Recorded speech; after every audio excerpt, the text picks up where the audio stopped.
Yo, welcome back to the channel. Welcome back to the channel, man. If it's your first time on the channel, go ahead and hit that subscribe button, hit that like button, and comment down below. Listen, guys, CMG went on a tour in the UK, and they did a little show there, some type of little summer fest. You know, they winding down summer, and he got off the stage right into an interview.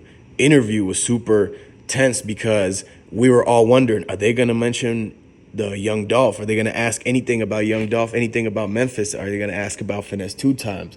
And so you got to understand the people on the radio show have to be super respectful to everybody, including CMG and Moneybagg Yo and Yo Gotti. So when they came on the show, just to make sure things didn't get out of hand, they did not discuss Young Dolph. That was in the paperwork, okay, first of all. Before they even left Atlanta to fly and land in London, they had to get the DocuSign back saying that they're not going to talk about Young Dolph. They're not going to mention Finesse 2 Times and the stolen songs and tracks that Moneybagg Yo have been releasing for the past 4 years. And that they are not even able to mention the city of Memphis. They had to sign off on it. The VP signed off. The radio host got signed off. And they brought it back to Yo Gotti. He signed. They took the flight. So in the interview, they really were only talking about, you know, Moneybagg Yo's chain and watch, and he didn't even have the CMG chain on. The only person with the CMG chain on was Glorilla. And so they had on the little like tennis necklaces, the tennis chains. That's what Yo Gotti and Moneybagg Yo were both wearing, two tennis chains. And I have a feeling it's because they were worried about the real, you know, there's a lot of people in the UK now that basically you know, do the same type of hood scene as New York and Chicago. And so they don't want to get their chain snatched by those guys. A lot of drill artists out of the UK, out of London. Hey, shout out to London too. Shout out to the UK. So if any viewers overseas from the UK, comment down below, man, like this video. Thank you for watching. And so now when Moneybagg Yo came out on the show, on the concert, there wasn't a lot of people like yelling or anything like that. So I'm not sure if a lot of UK fans of hip hop actually know CMG. That's really unknown. Like, I've never spoken to anybody, but they don't probably understand the whole totality of the situation in Memphis and the circumstances of what happened between Young Dolph, CMG, Moneybagg Yo, and Finesse 2 Times, and the whole situation with Fabo Gold and Key Glock. Like, they might not even know that because what kind of person is bringing attention to that over there? And so not a lot of people knew who these guys were, Yo Gotti and Moneybagg Yo. All they knew was that it was, you know, going to be a good show.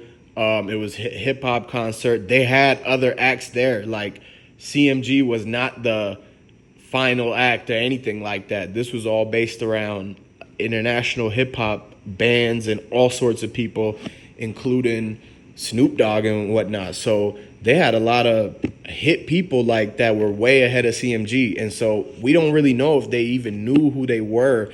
But like, if any of them knew, they knew one thing was to not to wear the CMG chain, regardless of if they have fans or not. And so that whole thing goes back to like the guilt trip, you know? They feel guilt. Why would you not wear the CMG? That's their brand, right? And if they're going out and going to work and doing their show, doing the interviews, hopping on the radio station, like, these people brought out expensive camera equipment to get the film of them wearing the CMG chain, and they basically did them wrong by not having that, having their brand and representing it to the fullest. And so when you go back and look at it, maybe Jay-Z gave him the green light not to, you know, have to wear those things because he has stake in CMG. And a lot of people were saying, too, that Dolph might own 37% of CMG. And, like, that might not be true. That may be true. But regardless, I mean, it would play into the whole fact of things from, you know, adding into the beef and why they would not, you know, want him to have his own label plus own CMG partially. And they tried to sign him. And when they were trying to sign him for 22 mil, that's when they were trying to put into the contract that the other things that he owns, that they will get a percentage of, they will be able to get revenue off of all of that. So it was really a plan for them to try to take PRE from Dolph when they were trying to sign him for 22 mil. And see, they didn't know that on the radio show, so they never asked those type of questions. And they just try to keep it strictly business and say, hey, this is just, we're going to play your song. We're going to ask you how the concert went and your time in the UK. They're not going to get too deep into it and sit down and do a whole Vlad interview or a Say Cheese type one and actually dig into the facts like anytime you see those rappers come on those podcasts. And the reason why they didn't want to do that is because they don't want to have any kind of mix into this whole situation. They don't want to get themselves involved in asking these type of questions. Like at the end of the day, they're inviting a guest over, so they can't really ask Moneybagg Yo those type of questions because it will come off as offensive and disrespectful and whatnot. And so, maybe on the next radio show they do, we don't know. But at some point, whenever they hop on a podcast and maybe they go to Breakfast Club, they're going to ask him about the Dolph situation eventually.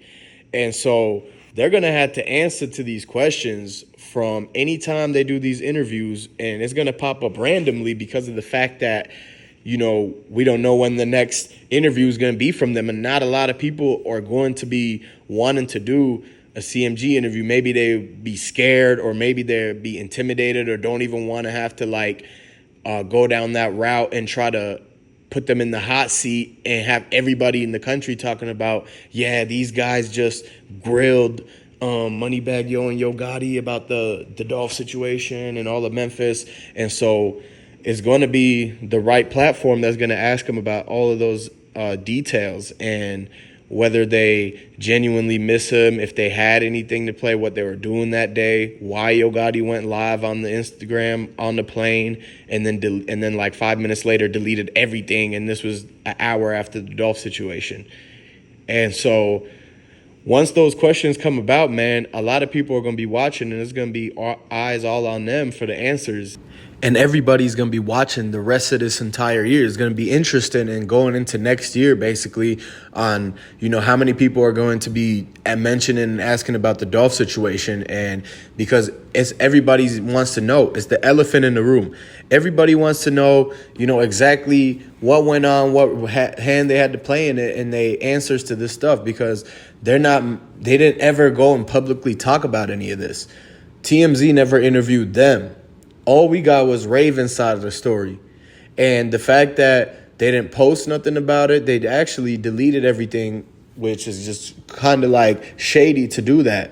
And so a lot of the fans, man, they're wondering, do we even, go along with them anymore? Should they be people that we look up to? And so that's a big, big question. So what y'all got to do, until then, though, tune back in, subscribe to the channel. Hey, comment down below what you think, and make sure you like this video. I'm going to catch you on the next one.